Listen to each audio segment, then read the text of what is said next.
Hey, Chip Kids! Today, we are in Detroit at the Michigan Engineering Zone, where students and engineers are always solving problems using technology. And today, we're going to explore one of the coolest parts of computer science, algorithms. It looked like an algorithm. But instead of talking code, we're about to whip up some pancakes. Oh, we're cooking? Let's go. Because pancakes are a delicious way of understanding algorithmic thinking. Chip Kids! Chip Kids, you ready to learn? Let's go! What's good, what's up? I'm Miss Bo. Chip Kids, welcome to our show. All about devices, let's get locked in. Integrate chips, then we're going for the win. Fun experiments with the kids to tie in the STEM. Miss Pope teach us a thing or two with a CHIPKIDS. Let's learn. Did you know an algorithm is just a list of step-by-step instructions that tells the computer what to do? Kinda like a recipe. Computers use algorithms for everything. Homework helpers, music apps, and even controlling airplanes. But they can only follow the steps we give them. That's why programmers have to think carefully about every instruction. In microchips, engineers build algorithms so tiny circuits know exactly what to do. If the steps are wrong or out of order, the whole program fails.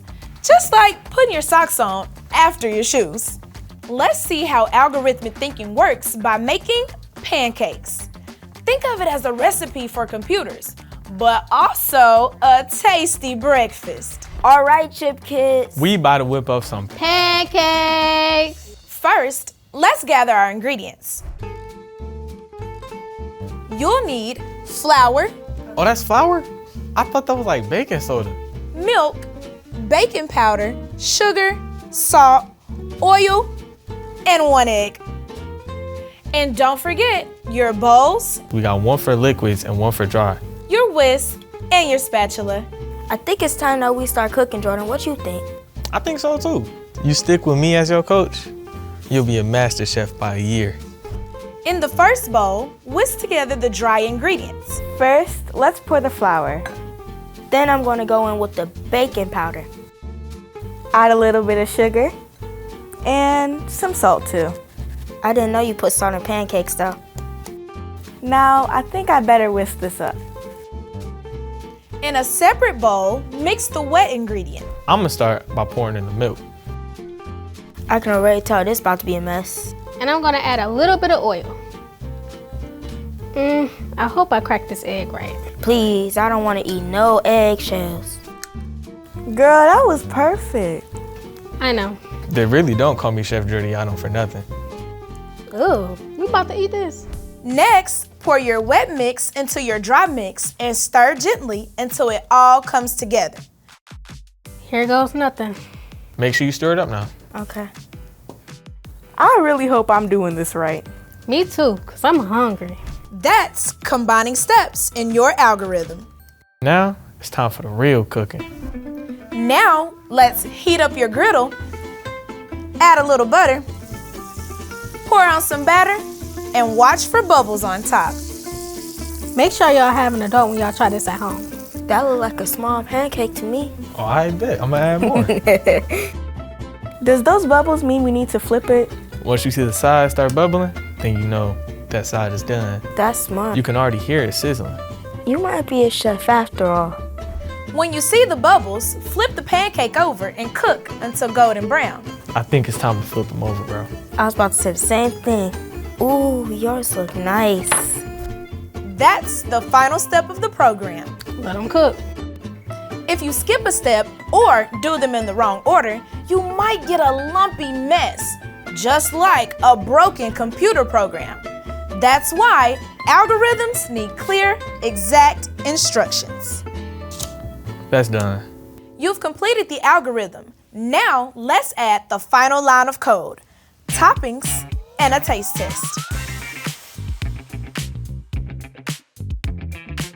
It's definitely time to eat. Finally, we get to taste it. We did it, bro. Yeah, thank you for teaching me, Chef. Okay, Chip Kids, think about this. What would happen if you flipped the pancake too early?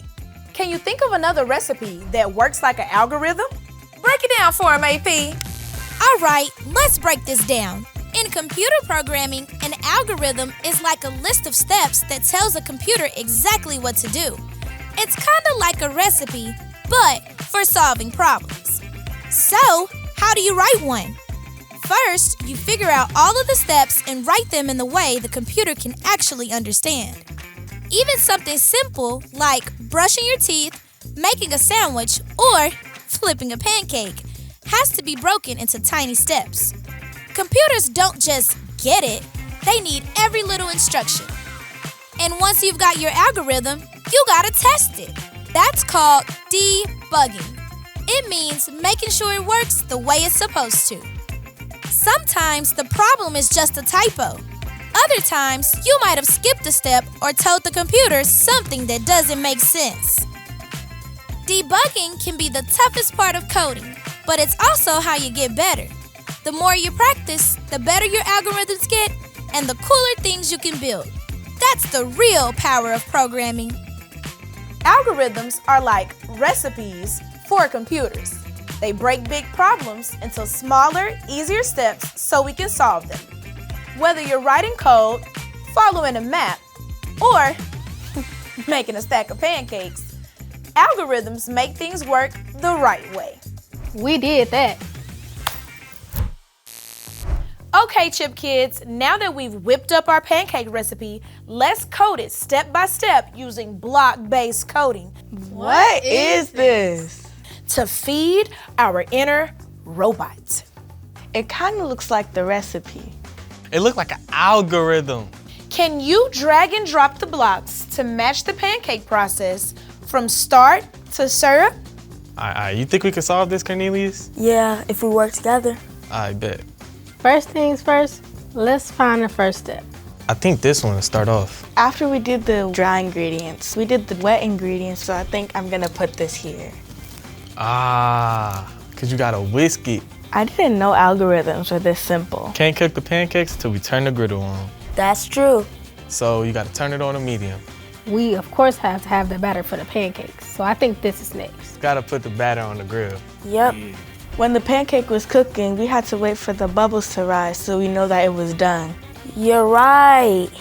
See now, Jordan, you using your brain. But where does this come in? Flip and unflip pancake, right? Yep. Until all the pancakes are flipped. And then we can put all of the pancakes on a plate. And then after that, we can serve and eat these pancakes.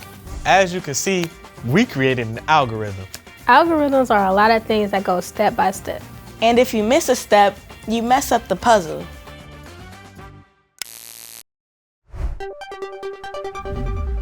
Okay, Chip Kids, let's kick it over to our expert. Hey, Chip Kids, and I'm back with another interview. Today, I get to sit down with Melanie. Melanie, can you tell us your job title here and what do you do? So I work for Micron Technology as the Director of Workforce Strategies. So ultimately, it's me and my team's job to make sure there's enough programs in place, partnering with education leaders and students, and then trying to get them excited about careers in the semiconductor industry. Can you tell us how do you move forward with the excitement? How do you bring them in? How do you reel them in? What do you do? Yeah, first we have to get them interested, right? Semiconductors are really a hidden industry. A lot of people don't know that they exist or what it is that we do. So we really have to raise awareness. And then from there, really introducing them to the skills, some of the things that they can be doing and learning so that they can potentially land a job in the industry down the road. Why are semiconductors important? So when you think of all the technology that exists in the world today, cell phones, cars, laptops, video games, truly everything that requires technology almost always uses semiconductors. So I always like to say we're the brains behind the operations. So anything that requires memory, phones that have pictures on them, the more and more memory that you can have, right, the more you can store. And so we're really powering the future of technology through semiconductors. So do you have to be a math genius to work in this industry? Yeah, such a good question and a really hot topic. The answer is no. Math and science are obviously the foundation of what we do, especially if you want to become an engineer or a researcher. oftentimes math is a foundation of that. But really at Micron, in a large company like this, we look for people with a variety of different skills: problem solving, critical thinking, ability to work with a team, collaborate, and really just think differently. Curiosity is a key cornerstone of the work that we do at Micron.